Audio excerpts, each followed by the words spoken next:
In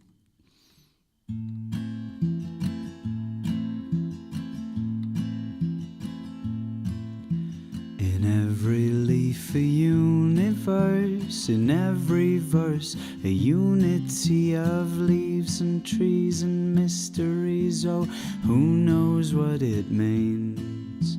In every leaf a universe, in every verse a unity of leaves and trees and mysteries. Oh, who knows what it means?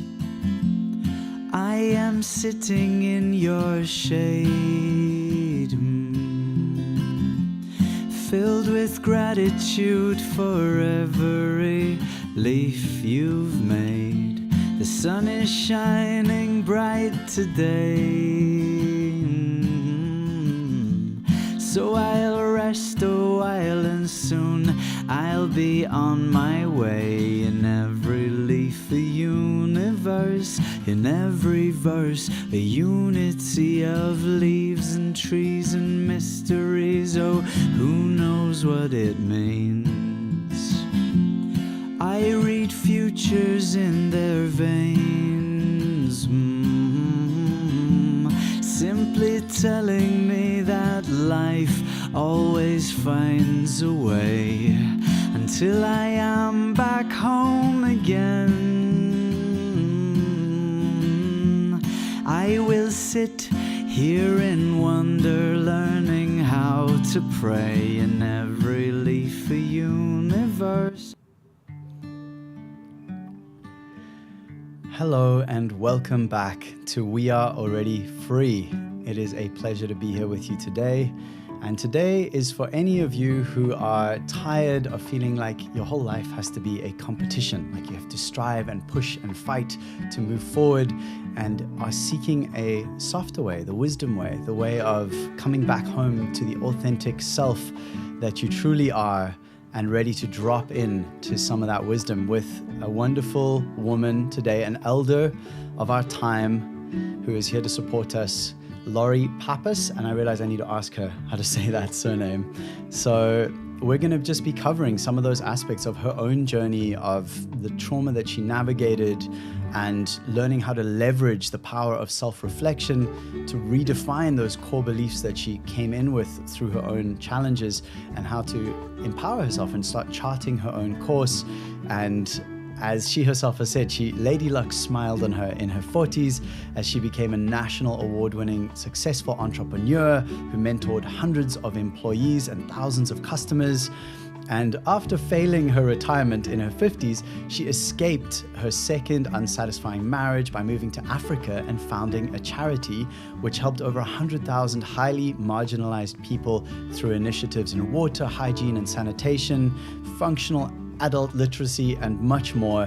And she met and married the love of her life online in her 60s, and now in her 70s has the time and mind space to identify patterns and extract lessons from her wild and unusual life.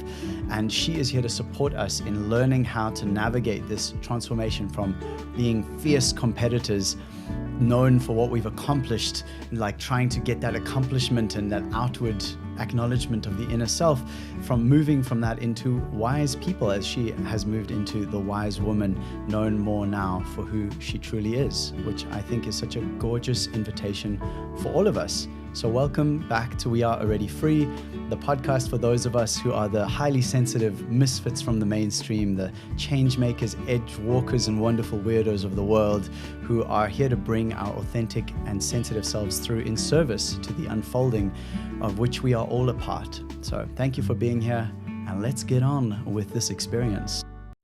Hear the words, we are already free. What comes up for you? Acceptance. Change.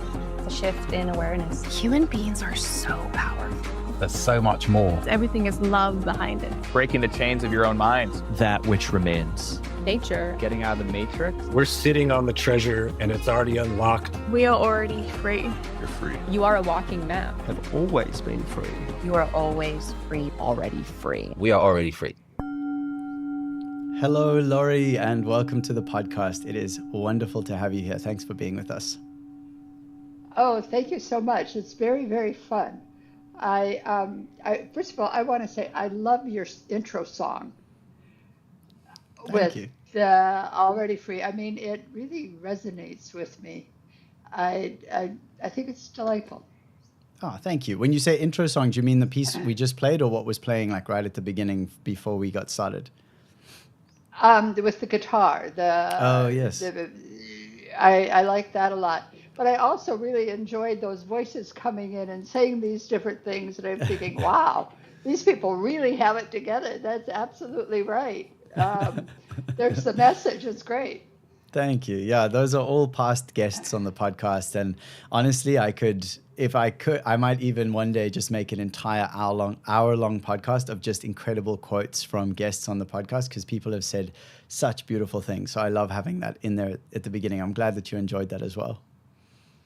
Oh yeah, it's fabulous. And I think what it does is it really speaks to my point is that yes, I've come to accept that I am a wise woman, but the thing I want to emphasize is meaning there are a lot of wise people walking around in your neighborhood, in your life today. It's just a matter of us accessing them and taking a chance to tap into that. So there is so much wisdom available to us. Oh, thank you for that. That's a beautiful reminder as we begin. And I'm going to do my best to tap into your wisdom today in service to all who are listening right now and all who are remembering this truth or this mantra, this prayer that we are already free. So again, thank you for being here. And I'm curious because when I see you now and when I connect with you, there's such a sense of sort of calmness and softness, or the word is more presence, like just availability for this moment. And yet when I read that bio of yours, like, wow, you've done a lot. You've really gone out there into the world and done a lot of things. And I'm curious to hear let's kind of start as early as you feel to, but when you say traumatic childhood, what was that trauma to as much of an extent as you're available to share, but like what shaped you and how did it shape you in the ways that you showed up in the world when you were younger? Well, what's really fascinating to me is that I didn't realize that it was shaping me during that period, but it definitely did. My mother was a religious fanatic, really over the top, meaning that she was not responsible for anything she said or anything she did because God made her do it. And that it her lens was through this very fanatical Christian lens, but the behavior wasn't in alignment with the messaging. And even as a young child, I could see that. I also was rather rebellious and outspoken. So the big pivotal moment in that era was I must have been, I know I was in eighth grade. She locked me in the bathroom and she started waving her finger in my face and asked me what my name was because obviously I was the devil. I was not her daughter, I was the devil. And I didn't realize what that did to me. Um, Externally, I laughed at her. I managed to escape. I went on my way and thought, boy, she is really weird. But she carried it further. She brought me to a pastor friend of hers, and the two of them tried to exorcise the devil that was in me. Well, if we fast forward about 30, 40 years, what that really did was saying, you're not a worthy person. You're not valid as an individual. And my coping mechanism became disassociating. So when something uncomfortable happened, I would literally leave my body and become an observer. Now, and then I guess I do need to include that my father didn't like confrontation, so he ended up putting me in a mental hospital, and I was 16. And at that time, because that was back, let's see, I'm 75 now, so that would have been in the early 60s. In the States, there was a lot of emphasis on shock treatment, lobotomies, that type of thing. And I became aware of that. And I thought, there is no way in hell I'm going to let them do that to me. So I figured out how to change my messaging so that I could get out. And I managed to escape. And the only thing I really lost with having been in there was my photographic memory. But one can live very well without that. So, but what it really did is it made me realize that whatever I was going to become, I needed to do it, that I didn't have support. And so if I was going to, whatever I was going to accomplish, however I was going to live this life on earth, it was up to me to do it. And that gave me determination. It also helped me realize, even at this very, very young age, that I was responsible and that I had the opportunity to become the architect of my life. And if I made good choices, bad choices, what have you, I would bear the consequences and move on. And I think that helped me develop a resilience that put me kind of ahead of the curve. And because I had been berated as a youngster as far as my worthiness, I grew a very, very tough skin. And so my for-profit business was selling, I developed and sold manufacturing software into small businesses, which was very much a man's world. And it was a tough market, but the aspersions or the innuendos or whatever I dealt with really didn't impact me inside because I had this external shell. I mean, I had developed protective covering, and so I was able to compete fiercely. And no matter what somebody said or did or however other people behaved, I was able to just stay focused on the goal and I wasn't distracted. So in some way, it really had been a benefit to me that I had developed this lizard skin. It just became a challenge then in my 50s after I was in that trying to retire stage and started doing all this personal work. There were quite a few layers that had to get peeled off in order to get to the real me because it was buried pretty deep in there. So, it really is how you deal with situations and what you make of them. And hindsight is a wonderful thing when you can look back and reflect and think, well, what lessons can I pull from that? And yeah, there's some negative things, but there were a lot of positive things. So let's just go to the next chapter.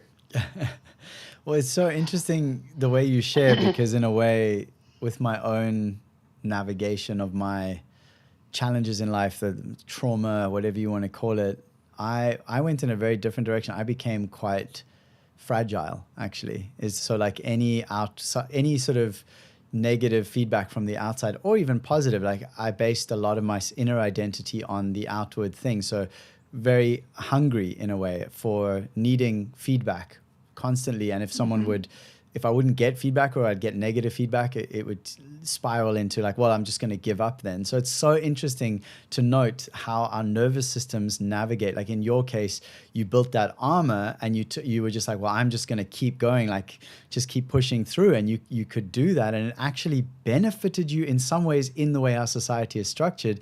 And yet also, as you said, you had a lot of work then to do to unravel those layers, which is so interesting. I honestly feel a little envious. I'm like, oh, wow, what could my life look like right now if I had a thick skin?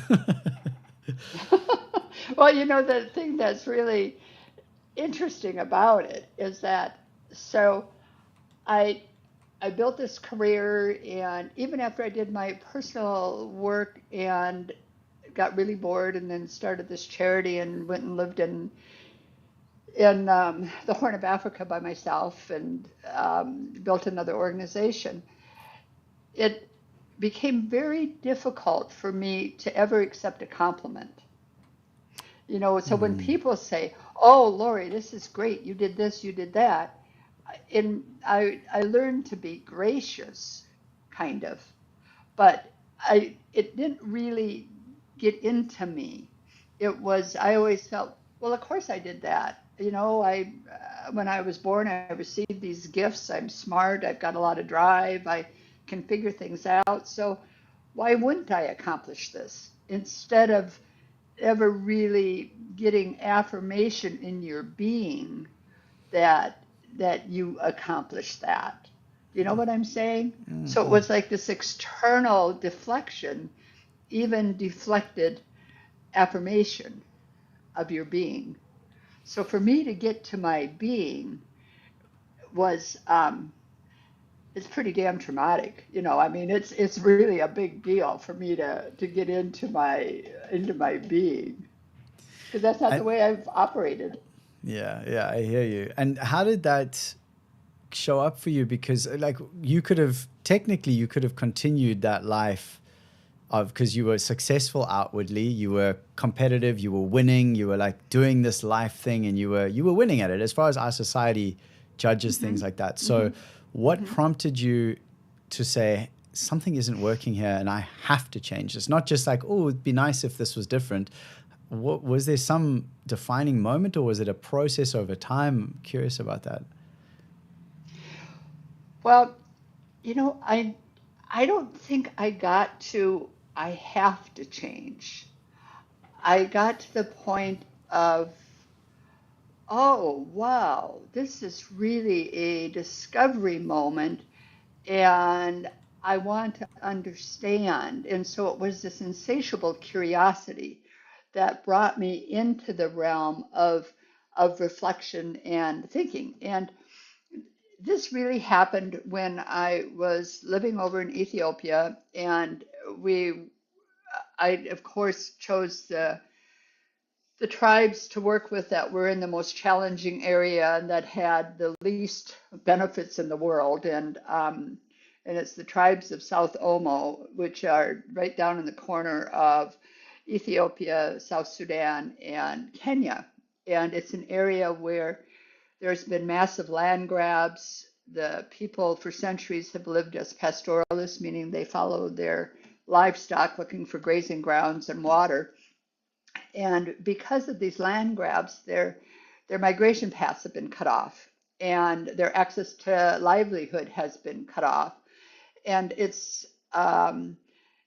they're tribes that have lived in, they've lived in harmony, but they also live in conflict.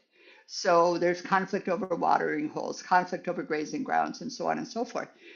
And they've had no advantage, really. So I decided that my goal was to give them a chance to have a healthy life.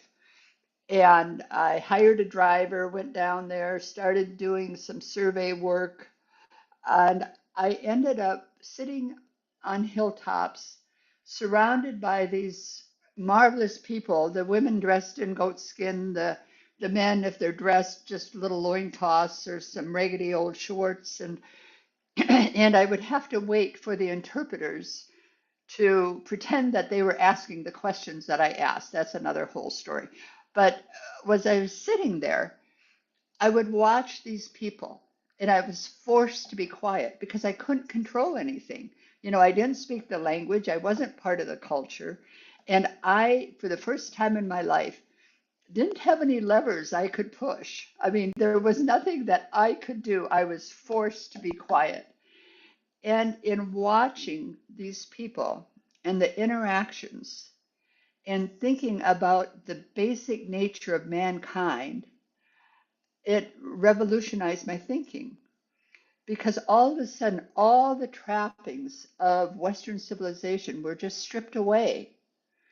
And you could see that the innate kindness of the women, nursing each other's babies, taking care of different things, silently going about what they needed to do. And the women in these tribes are, I mean, they are so abused and used. It's really difficult to behold. They do the work. Their whole function is to just reproduce babies, and it's a very, very tough life. But they are so kind, and they were so kind to me. And they would watch me just so carefully. And the minute that I looked like I was being overwhelmed or what have you, they were so helpful. And it really brought to light to me the innate goodness of mankind, and how we really, those of us that are exalted, and receive the awards and the accolades, I became cognizant of the fact that what people saw in me was the stardust from them. That that I just happened to be a outward personification of what was available in the universe. I mean, and it totally changed my way of thinking. And I also had time to think. That's really the key. I mean, there was no doing going on. I couldn't do anything.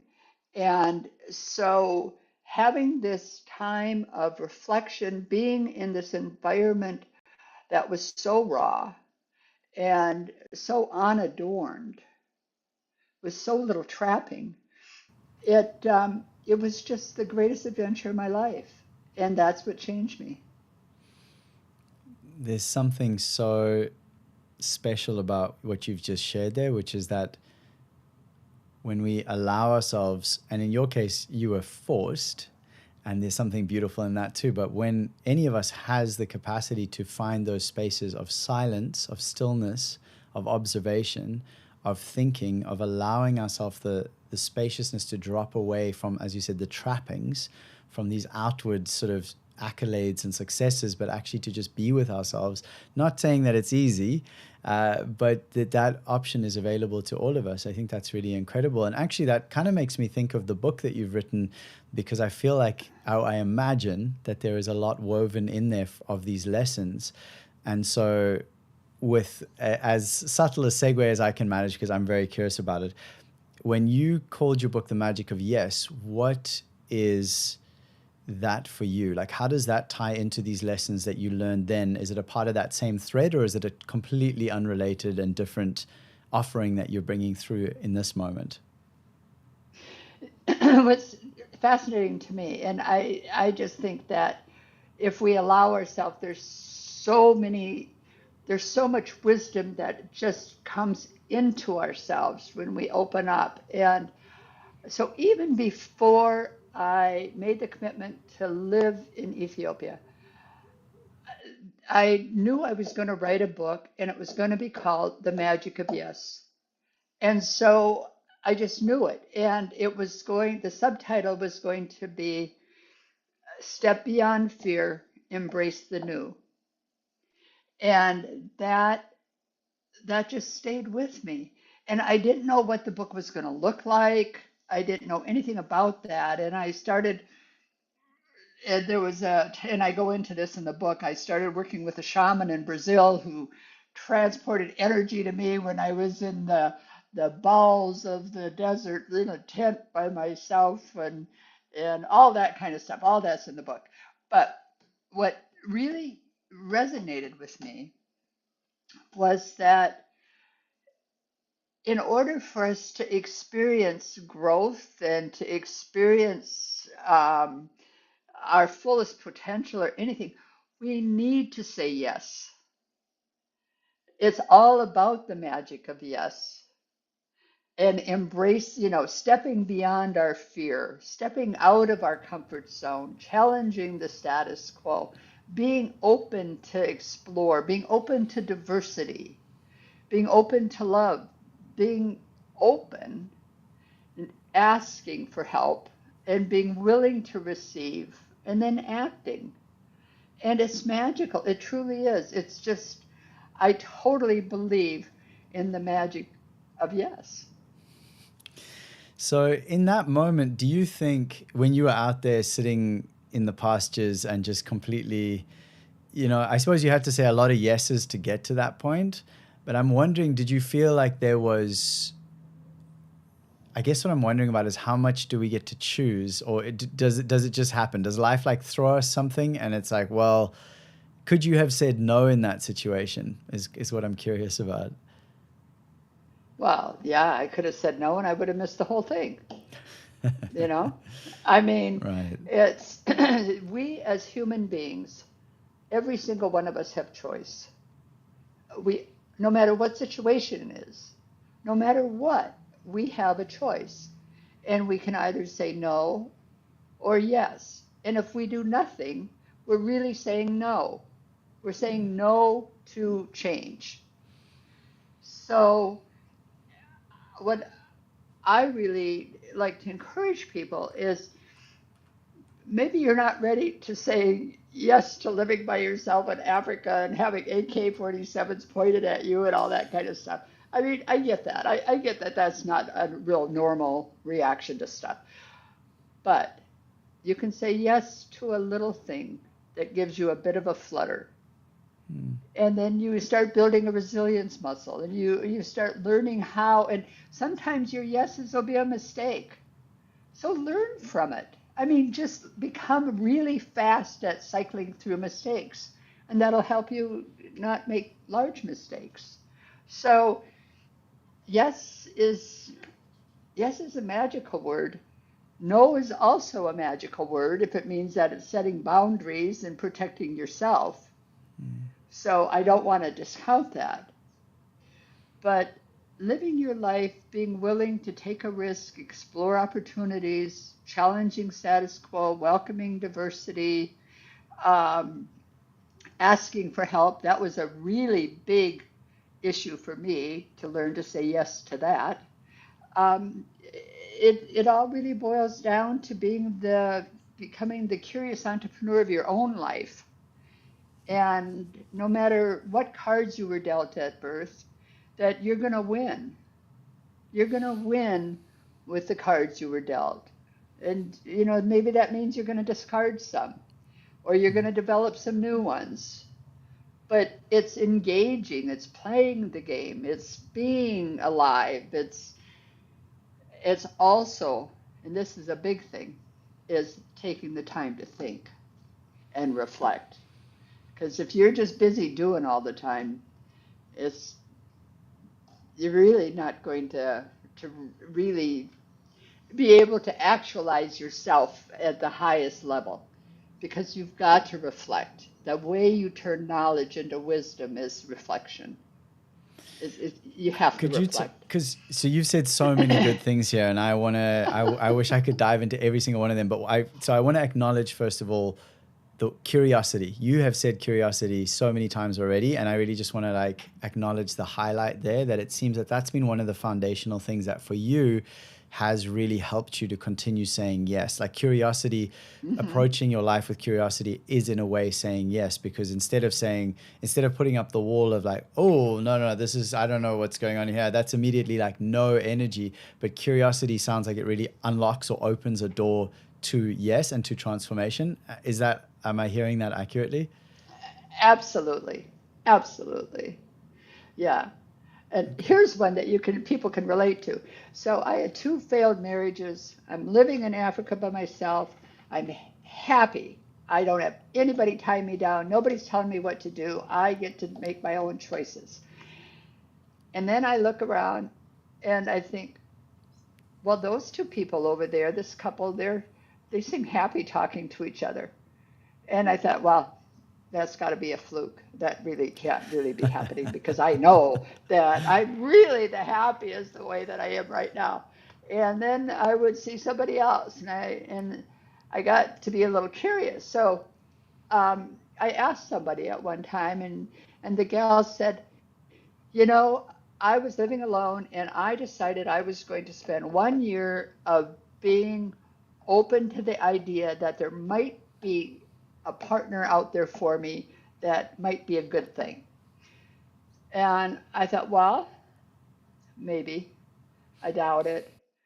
But I was curious. And so I tried to let myself ask for help, to open up if I met somebody that might be additive to my life, that I would be open to that idea. And just the idea of it just frightened the hell out of me.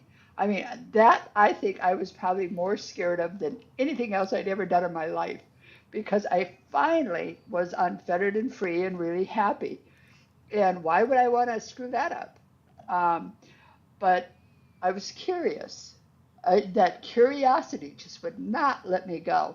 So I decided I would try online dating, because after all, then I would be in charge of the delete key, and I could just delete anybody that I didn't want to even bother with. And I happened to get matched with the love of my life, who was an old campaign manager, and his campaign became winning Lori, and he's used to winning. So he managed to figure it out, and here I am, happier than ever. But it was that He had the curiosity that perfect got skills. me there. He had the right skill set, right? Yeah, beautiful. And just to thank you for sharing that story, by the way. And to circle back to something else you said around reflection, that's been another piece that, as you said, without pausing and thinking and reflection. And I would love to offer the listeners now something practical around that, because that can feel, it's like, okay, I need to think about stuff, but there's thinking that helps and there's thinking that doesn't. There's like loop, just sort of ruminating, which doesn't help anybody. And there's actually thinking that Right. provides what we're looking for, which is that, again, moving us towards curiosity and moving us in the directions we want to go. So do you have specific practices or maybe values or ways of being that support the kind of thinking you're talking about? Well, I do personally, and I also have a little exercise that I find helpful to people that are right in the middle of navigating their chaos, that are still really busy doing, working lots of demands, being pulled from children, from parents, from this, that, and whatever. And that is, set yourself a goal of spending 5 minutes every day sitting in some natural setting and just looking at a leaf on a tree or a blade of grass, and just 5 minutes. Don't make it, you don't have to make it more than that. And if it starts out being 1 minute or 30 seconds, that's okay. And maybe next week, instead of 30 seconds, you can do it for 1 minute. But it's just to get yourself out of problem solving, out of the spiral of, oh my God, I got to do this, I got to do that, or why is this person saying this, or why is that happening, or what have you. But just look at something in nature. And if you live in the middle of a city, go pick up a little rock and bring it home with you and just sit in your chair and hold your rock and just look at the rock and admire the rock. You know, it's getting yourself to focus on some natural thing and just to notice that. And so it's a matter of starting, and then it evolves. So for me, I happen to find two things really useful. From a mindfulness perspective, when I find myself really getting irritated at someone or something, because you've got to realize, I mean, I may be a wise woman, but I've still got a warrior spirit inside of me. And warrior spirit really wants to just kind of go at it. Um, so I think that, I all of a sudden lost the thought. The warrior spirit, the wise woman. Oh, I know. So when that warrior spirit kind of raises its head, what I try to do is to beam loving kindness at whoever I want to knock out. You know, whoever is really pissing me off, I really try to beam loving kindness to that person. And that helps. It really does. It diffuses me and it helps me just breathe through the moment. And then the other thing that I find, because for years I've dealt with a busy mind, is mantras. And I love mantras. And I have a mantra that whenever I lay down or I want to relax, I say my mantra. And that mantra then calms all those molecules that are racing around inside my head. It corrals them and focuses them on that mantra, because you can't be saying something while you're thinking of something else, or you don't stay on point, you know? So it's that mindfulness piece. When I want to just kill someone, then I try to beam loving kindness instead. And then there's the mantra when I'm trying to manage my brain. Thank you for sharing that. You're actually making me think a lot of somatic work. I'm not sure how familiar you are, but you've spoken to several things. Yeah, because even what you talked about of going into nature and looking at something. And what you're talking about, at least to my current understanding, and I'm still learning about this, I'm in the midst of certifying in somatic coaching as an addition to the coaching I already do.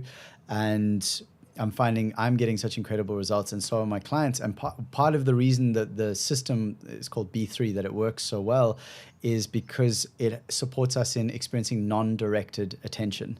So it is exactly what you've spoken to. It's this thing, it's not the problem-solving part of the brain, it's the other part, which is just kind of wandering around and just being like, oh, this is interesting. What am I now seeing? What am I now experiencing? What is this about? And just that kind of a bit more floaty and a little looser, and it comes on in those places when we're in nature, when we're going on walks.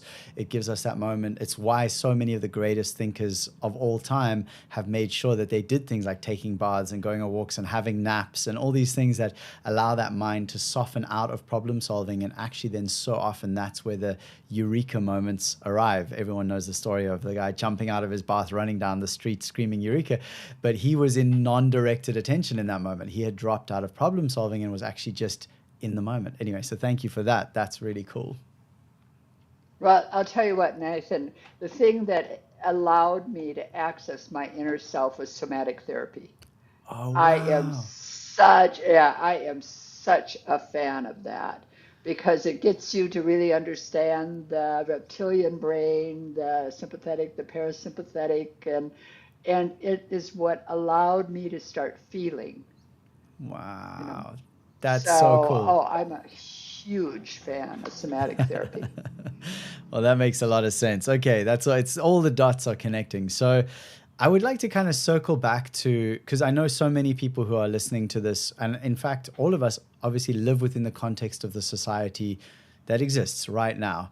And it is a society that prioritizes the hustle. It prioritizes that external accomplishments, like the more sort of medals you have in your cabinet, the better you are, apparently, according to our society. And I'm curious around, you know, when you speak of the wise woman, what are the gifts that people can expect? What is it that they're maybe missing, I suppose? Because some people wouldn't understand necessarily of going, well, but I need to do well. Like I need to like make more money and be successful and do all these wonderful things. And what is it that they might be missing about that? What are the things in there that are, what is beyond that and why is it important? I hope that makes sense. Wow. Yeah, that makes a lot of sense. Well, for one thing, I would challenge people to really think about how do they have harmony between their personal life and their professional life. I, for one, found a big gap. I was very, very accomplished professionally, and I was applauded for that. But personally, I was a mess. I wasn't happy. I was generally critical, and I really felt lonely. So I would say that, and I would guess that a number of people that are caught up in the doing, trying to, here, let me put it this way, and I'll make it very personal. For the first 50 years of my life, I was defined by my doing, what I could do. That defined me. That's who I was. My business defined me. My successful business defined me. And then I sold it when I was 49, and I tried to retire. Well, we moved, so I was in a bigger city, but I wasn't very well known. I wasn't well known at all. So what was defining me? I mean, I was just somebody at the grocery store, somebody here, somebody there. I mean, nobody knew who I was. And there was a board of directors I wanted to get on, and a very good philanthropic board. They didn't want me because I wasn't connected to any business. I mean, that definition was gone. But yet I knew that I had all this to offer. And it was, but that wasn't my persona. My persona was defined by the doing. And so that started me thinking a little bit. And then um, I, when I spent this time over in Ethiopia, and I really started reflecting, and asking for help and cogitating on things and then just being more and more present, I got to know me, and my life purpose shifted a bit. And it became more into, I really knew that I wanted to share my lessons with other people. And so now I'm over on the being side. And I tell you, this is a bit scary for me to be out there and saying, hey, guys, I really have something that's worth you listening to. I have wisdom. And that's a very scary thing. Even though I'm 75 years old, I've been around the block, I've got medals in the cabinet, that type of thing. Um, all of a sudden, it's that I know how you can find inner peace. I know how you can feel more fulfilled. I know how you can find and experience more happiness. So let's just travel this road together. And let's just explore what the options are and explore different pathways and see what resonates with you. Um, and it makes me happy. It does. It's thrilling. I really am feeling a much more complete, like a complete being. I'm not, I'm not a robot anymore. So the value is within me. It's not on the external part. So, and now when people say to me, boy, Lori, you really made a difference. You really helped me out. I, I get it more. Probably not all the way yet, but I'm working on that. I'm working on that to be able to take that in and to acknowledge that. So, Thank you for that. Yeah, you've reminded me of something Gabor Mate says, and I don't know the quote exactly, but he basically, do you know Gabor Mate? Do you know of his work? no, I don't. He's a phenomenal psychologist who has, and also an elder, and he has been through his big journey as well of being a workaholic and the results of that on his children and his own trauma that made him show up in that way in the world, all the different things. And he's just a really incredible support for people who one of his specializations is around addiction and why do we get addicted and what is one of the things he says is like, don't ask why the addiction, ask why the pain, which I think is such an interesting shift in that area. It's like, instead of saying why is someone hooked on something, it's like, why are they in so much pain and what is the pain, what is that? But the piece I was thinking of now is he says that every human has two primary needs. One of those primary needs is for safety, is for sort of resourcing or belonging. He doesn't use that word, he uses another word, I don't remember now. But the second is for authenticity. And he said it sounds like a woo-woo word.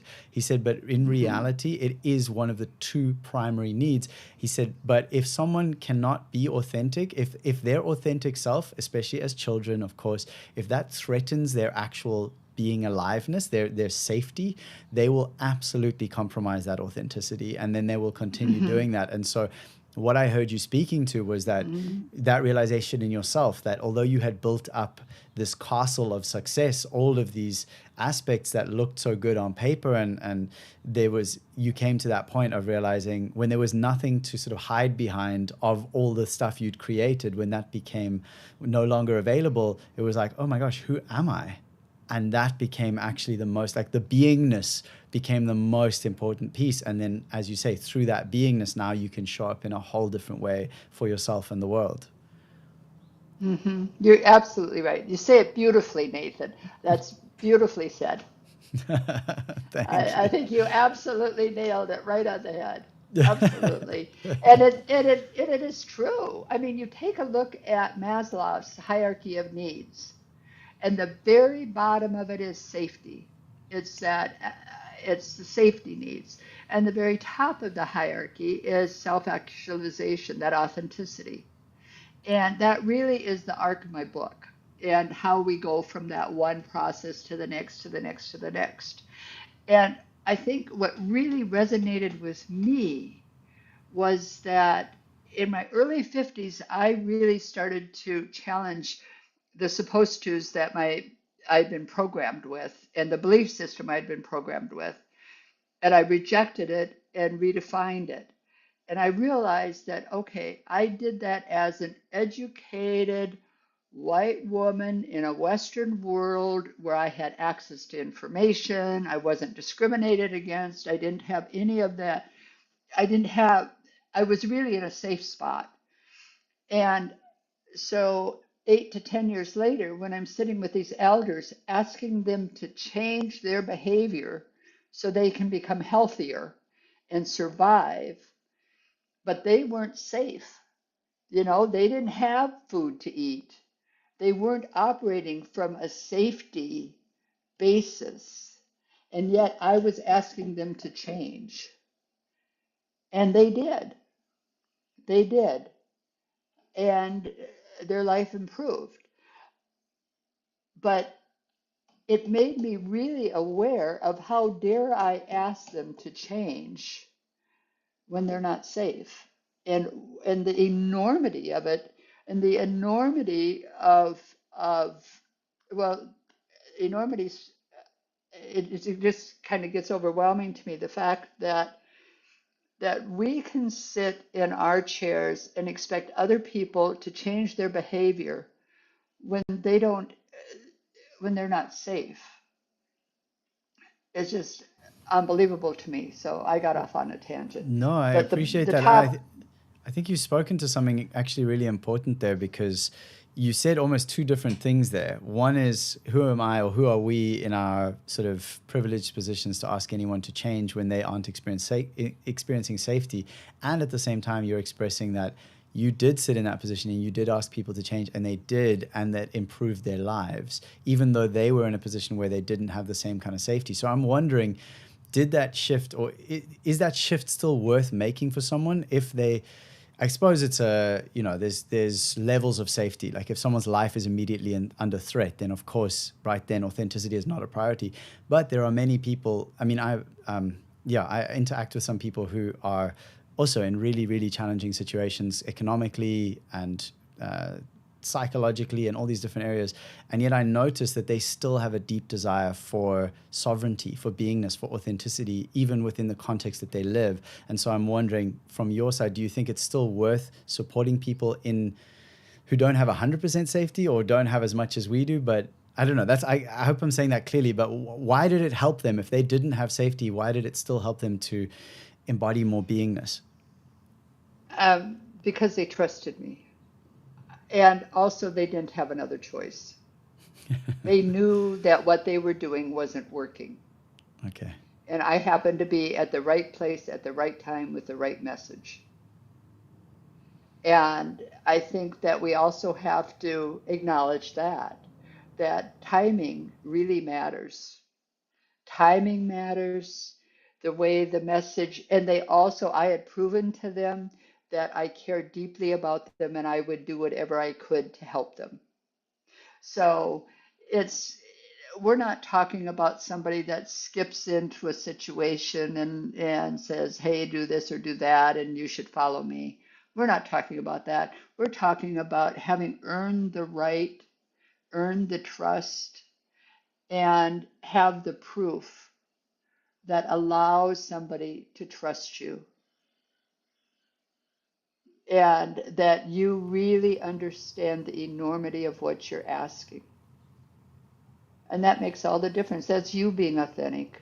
It's you coming at them from a very authentic place. And I found that working with these tribes, I gained more from them than they gained from me. They opened a world to me of understanding, of really, really being able to see an authentic self just out there exposed, because they didn't have anything to cover them up, literally. So it's definitely a two-way street. It's not something to be taken lightly whatsoever. Yeah, thank you for that. It's so interesting because what you spoke to there around that trust building, that is safety. That it's a different kind of safety that you had Right. given energy and time to create, so that when you did ask them and invite them into a space of big change, that there was actually a foundation of trust there, which gives safety, which then, okay, we're safe in this situation, so therefore we can allow some more of our authentic selves through, and that's going to be welcomed rather than punished, which is what so many of us have experienced. Well, the other thing to realize is that as then they trusted me, it made me very, very uncomfortable because I didn't want to be looked at as being that absolute truth. I mean, I could really feel my own insecurities would whelm up inside me, but I knew that I had to smile on the outside, even though I was scared on the inside. And but a little vignette that was interesting. At one point, they thought that I could get more food down into the area, and I really, really, really tried, and I failed. I could not. The forces of the UN and the different big food sources, I just couldn't move it in the way that I needed to in order to get them more food for so many people. And I went back down there, and when I walked into the elders meeting, and they said, well, Lori, where is this food that you were going to bring to us? And I just started crying. I said, I couldn't do it. I could not make it happen. I'm so sorry. And their response was to comfort me. That's how they responded, was to comfort me and to try to make sure I didn't feel so bad, even though they're the ones that are starving. Wow. Wow. If you're not changed by a moment like that, I really don't know what to say. Yeah, no, at that point, there's not much hope. That is a truly what a feeling to hear that, and just to, I actually, gosh, no comparison, and I think comparison is the thief of joy. I think it's one of my favorite sayings. But just what the resonance that I feel with your story is that many years ago, when I was playing music professionally and I was just starting out, it's a long story, but I'll keep it very short. I was chasing a woman after a festival that I'd been playing at, and I didn't have transport. So I was going to catch taxis and hitchhike and this whole thing. And in South Africa, the taxis are generally for the poorest people, those who don't have anything. And so someone had said, well, if you can get to this taxi area out, and this was out of the city, it was a rural area. They're like, if you can get there, then there's these small vans with open backs, and you can get on one of those. Believe me. Yeah. So, and they said, if you go there, you'll get out, you can get to the coast, which is where this woman was staying at the time. And I had a tent. So I was like, I'll just camp out in a campsite and see if I can woo her, which didn't work out very well, by the way. But nevertheless, I arrived in this taxi rank, this area where there was all these cars coming and going, all going to different areas. And so I had some time to wait for the one that I needed to go where I needed to go. And while I was sitting there, I just thought, I'll just take my guitar out. And I'm not much of a cover art musician, so I don't know popular songs. I don't know reggae. I don't know all the covers that everyone knows, that everyone would have known. So I just play my own music. And I took my guitar and just played a few gentle, quiet acoustic songs. And in that time, those people who really, really, really have so little. And it's hard for anyone who's listening maybe to understand, if you don't know, the level of sort of impoverishment where $1 is a seriously big deal. It matters. And these people were throwing money, giving me money to thank me for playing music, despite my passionate attempts to say, please don't, I'm not doing this for money. I'm just here to play some music. I'm waiting for the thing.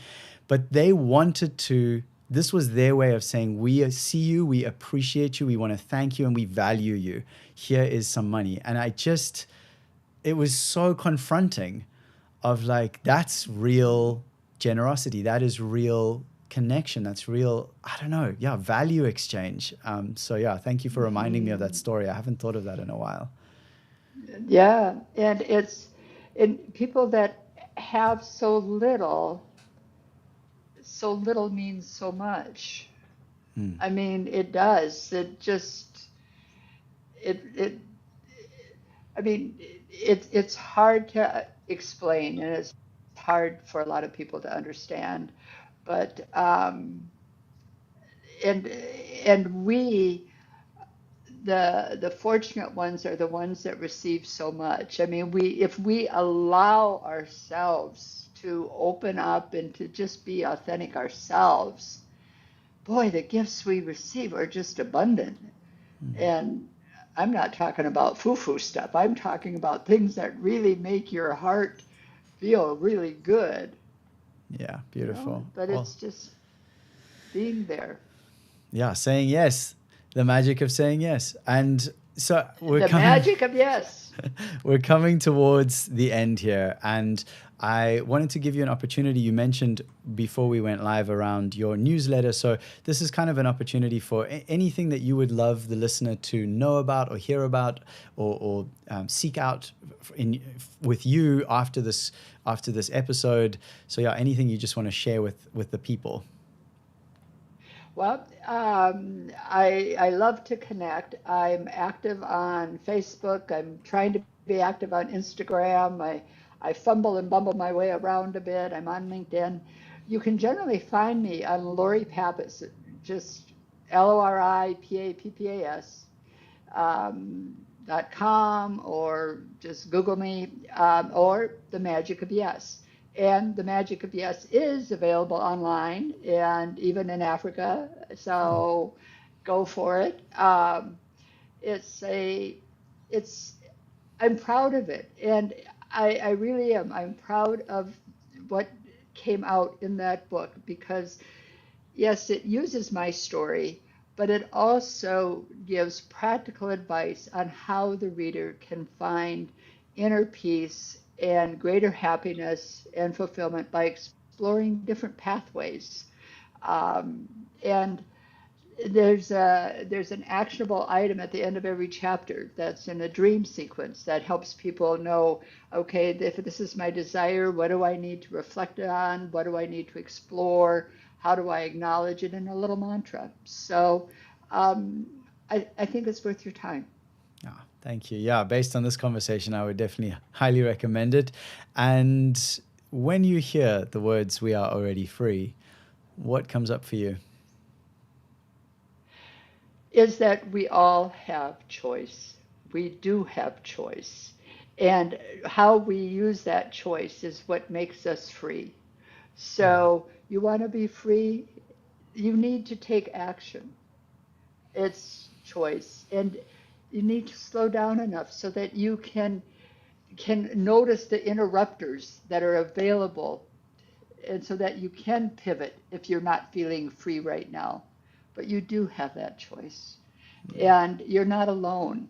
You're not alone. There's so many of us out here in this world today that if you just extend your arms and say, "Help me, please," we will grab that hand and help you. We're here to share our energy with you. Thank you so much, Lori. It's been an honor and a privilege to have you on, and thank you for bringing your wise woman, elder energy into the space today. It's just such a gift, and I know that it's a gift to anyone who's listened to this. And I'm gonna throw you back into the green room and be back in just a minute. But yeah, really, just thank you so much. Okay, thank you. It's been fun. Okay, beautiful humans, beautiful, beautiful people. What a pleasure that was. I am sure that you agree that Lori Pappas is a wonderful human who has lived an incredibly adventurous life and who has some wisdom to share. So I very much encourage you to check her out. Her links are in the show notes, as always. And thank you for being with us today. I would love to hear what your takeaways have been, because I'm going to be sitting with a lot of what we shared. I certainly have been reminded that curiosity is key and reflection is critical, and that the authentic self, that beingness inside all of us, is actually what is calling to rise through. And when that does rise through, we are opened and invited into new ways of showing up in the world that are in service and in alignment and have the capacity to really positively impact ourselves and others. So thank you to Lori for reminding us of that today. And it's funny, she was talking about being on social media and bumbling her way around Instagram, because Honestly, I think many of us, and maybe this is you listening, but have such a destructive, codependent, love-hate relationship with social media and these sites, especially things like TikTok, Instagram, etc. But the doom scrolling is real, people. I don't know if you've noticed this, but I've noticed that even if I'm scrolling stuff that is so-called positive, like sovereignty and well-being and independence and holistic health and all that, one is spirituality and great stuff, if I am just scrolling that and I don't actually go off and reflect on it and take action on it and embody it in my life, nothing gets better, and it's still doom scrolling. So I could see something amazing, but half an hour, 45 minutes later, I'm still scrolling. I've seen 150,000 other things. So how does it actually land? Why am I talking about this right now? Because I have created a 21-day dopamine detox challenge that is all about reconnecting. It will help you to reconnect to yourself. It will help you to reconnect to the things that you love, your creativity, the people around you, the things that have mattered to you when you were a kid or before you got plugged into this machine. And so if that is calling out to you and you want to make these changes, go to alreadyfree.me/reset or just the link in the show notes. It is a free challenge. It will help you. And thank you so much for being here. It's been a real pleasure as always. I will see you again next week. Thank you again to Lori. And as always, please remember, dear human, that we are already free. I'll see you next time.